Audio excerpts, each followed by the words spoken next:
Assalamualaikum semua. Kembali lagi bersama saya Triani Yuliana. Kali ini saya akan membacakan novel Cinta untuk Visa part 2. Jangan lupa tekan like, komen, share, subscribe, dan nyalakan lonceng. Terima kasih.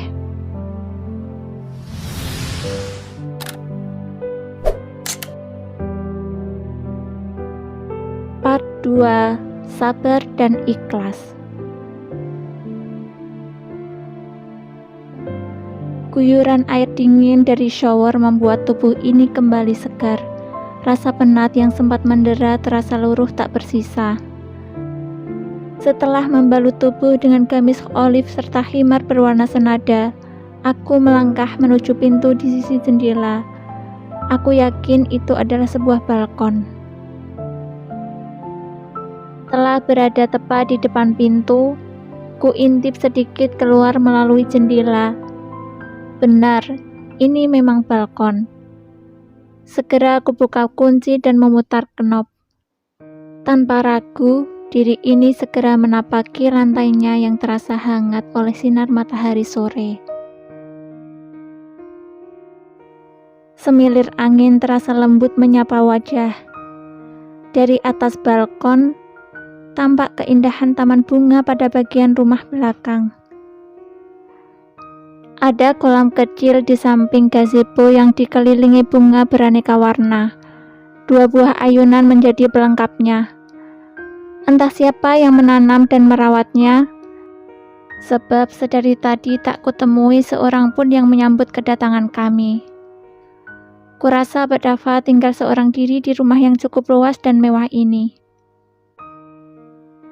Atau mungkin dia menyewa seseorang untuk sekedar merawat kebunnya. Entahlah. Mengingat Pak Dava, hati ini kembali berdesir perih. Ternyata lelaki itu menjalani pernikahan hanya karena amanat almarhum papanya. Aku menelan getir. Sebesar itukah cinta Pak Dava terhadap perempuan bernama Siska itu? Hingga akad yang mampu menggetarkan arasy pun tak mampu mengguncang sebongkah hatinya. Aku menghela napas panjang dan mengembuskannya perlahan. Nasihat-nasihat mama kembali terngiang dalam ingatan. Bahtera rumah tangga tidak selamanya berjalan lancar. Terkadang diterjang badai kehidupan. Tidak hanya menggoyahkan, bahkan bisa menghancurkan. Ada yang diuji persoalan ekonomi, kesehatan, ada pula yang diuji dengan kesetiaan. Ikhlas dan sabar adalah kunci dalam hidup berumah tangga. Setelah menikah, Fiza tentu akan mengetahui segala sifat yang dimiliki Dava, baik itu kekurangan maupun kelebihan. Ingat, Dava bukanlah malaikat yang tak luput dari kesalahan. Maka sebagai istri salihah, tugasmu mengingatkan kesalahan suami dengan cara baik dan benar. Satu lagi, jangan pernah menyusahkan suami dengan pinta yang berlebihan. Seringlah bermunajat pada Allah, supaya rumah tangga kalian selalu dilimpahi keberkahan. Aku kembali resah. Bagaimana bisa menasehati sedangkan dia sama sekali tak memberi kesempatan untuk berbicara. Seiring bergulirnya waktu, tanpa terasa matahari beranjak ke peraduan. Langit cerah yang berwarna keemasan kini telah berubah menjadi kemerah-merahan. Tak ingin berlarut dalam kesedihan, aku melangkah kembali ke kamar, menjemput waktu maghrib untuk menunaikan sebuah kewajiban, dan membentangkan banyak harapan. Selesai salat dan murojaah hafalan, perut yang kosong kembali keroncongan. Kuputuskan segera keluar kamar untuk mencari pengganjal. Sampai di pintu dapur, Tercium aroma masakan yang membuatku menelan ludah. Ku edarkan pandangan ke sekeliling ruangan. Tak ada siapapun. Hanya hidangan yang tersaji rapi di tengah meja makan. Tampak begitu menggugah selera. Terbesit rasa bersalah dalam benak. Apa semua ini Pak Dava yang masak? Astagfirullah, aku merasa menjadi istri yang buruk. Atau memang ada asisten rumah tangga di sini? Namun, kenapa dari tadi aku tak melihat? Tak tahan dengan aroma makanan yang menguar, aku menghampiri sajian itu. Ada semangkuk nasi putih yang masih mengepul, beberapa ekor nila bakar, sayur lodeh, sambal tomat dicampur terasi, dan dilengkapi lalapan. Ada juga rica-rica ayam dan setoples bening berisi kerupuk. Aku berusaha menunggu 5 menit, 10 menit, 15 menit, hingga azan Isya berkumandang. Pak Dava tak kunjung datang.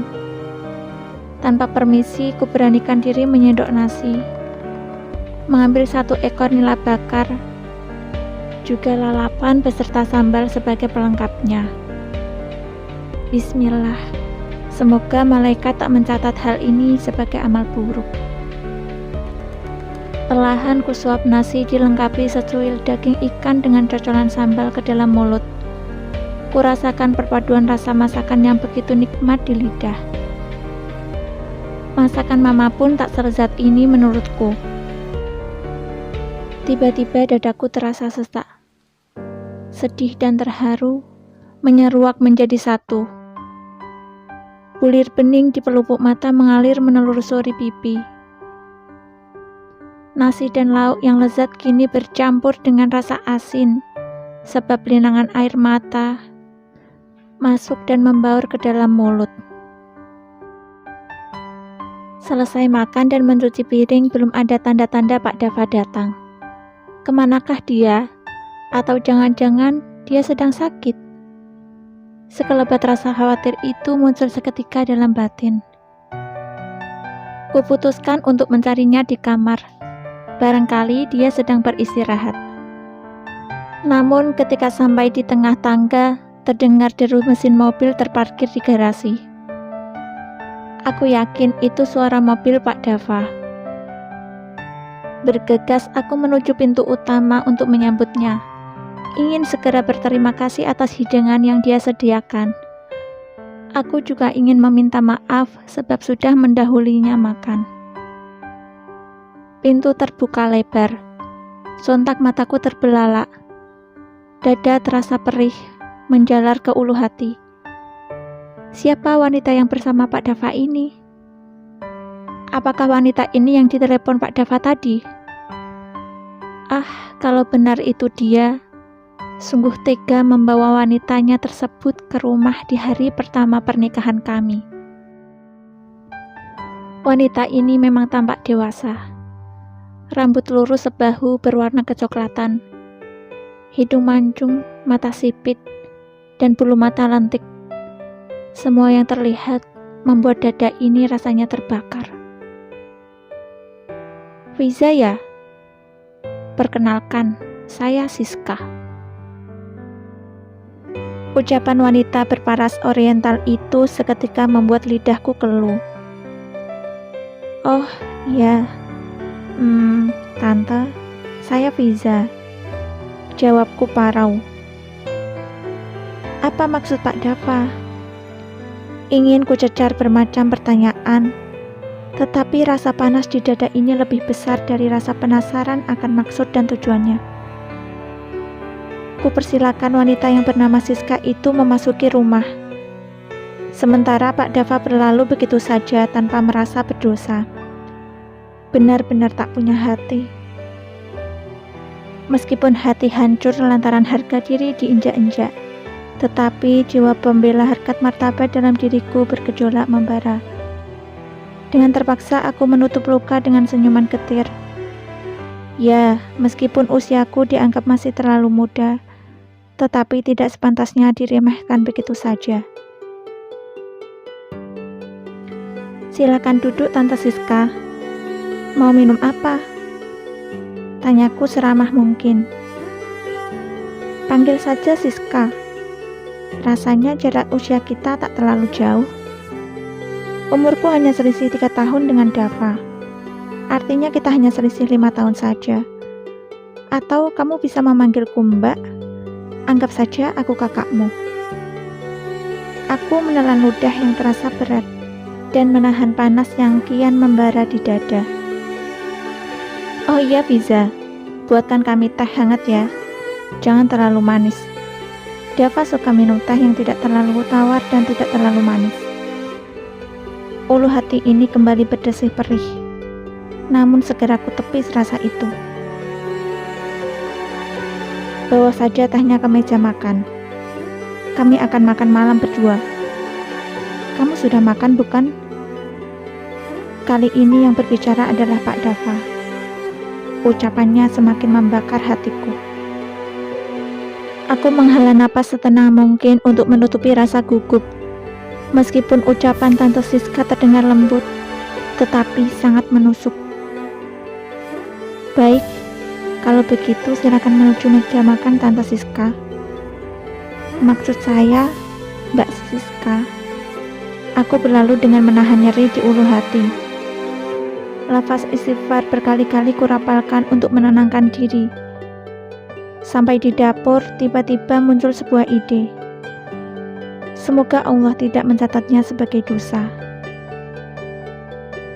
Baiklah, mungkin ini adalah satu-satunya cara untuk menyelamatkan sekeping hati, juga melindungi biduk rumah tanggaku yang baru saja akan berlayar. Sampai di sini dulu ya teman-teman.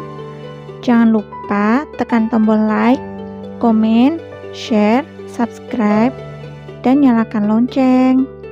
Terima kasih. Assalamualaikum.